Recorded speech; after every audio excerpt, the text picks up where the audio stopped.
Hello mga kabusing! Welcome back again to my vlog! Ayan mga kabusing. Sawali ka, kapong ka, at salam alaikum po dyan sa lahat pong nanonood sa aking YouTube channel.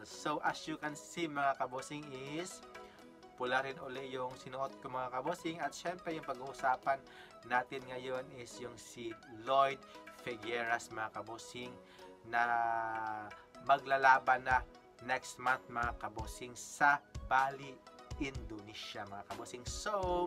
Sawadi ka, kapong ka, at salam alaikum po dyan sa inyo mga kabosing. Hello po dyan.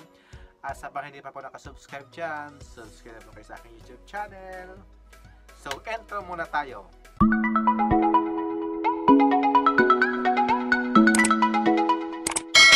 Welcome back again to my vlog. Yan mga kabosing.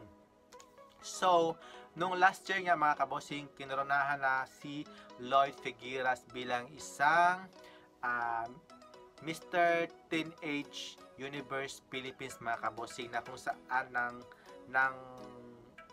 sama niya siya, Bataan, Lawag City mga kabosing. Malapit na kasi yung laban niya, suportahan na lang natin si Lloyd Figueras sa kanyang laban bilang isang Mr. Teenager Universe 2024 na gaganapin doon sa Bali, Indonesia this February 26 to March 1 mga kabosing. Ang bilis-bilis lang yata yung kanilang pageant doon, 26 to 1 lang, 26, 27, 28, 29, 1. 5 days lang talaga mga kabosing, and then dyan natin malalaman kung sino yung mananalo.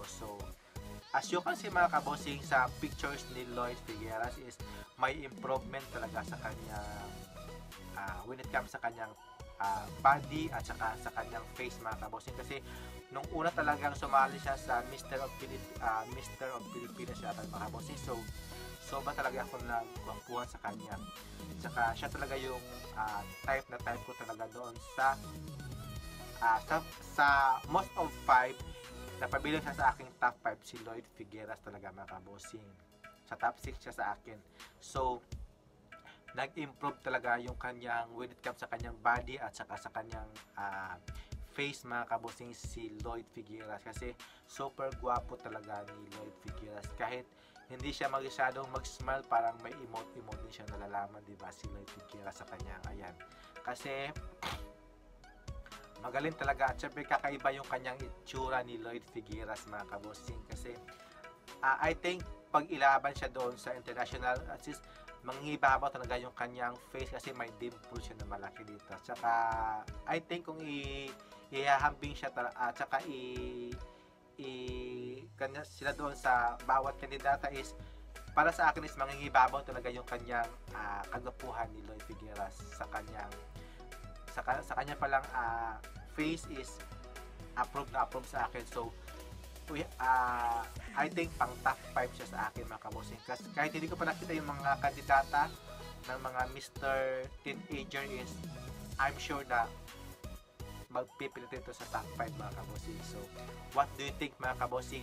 Kaya ba talagang maipanalo ni Lloyd Figueras yung kanyang laban bilang isang Mr. Teenager Universe 2024 mga kabosing? Comments down below mga kabosing, and don't forget to like and subscribe mga kabosing, and have a nice day mga kabosing. See ya! Bye bye! Keep safe po! Bye bye!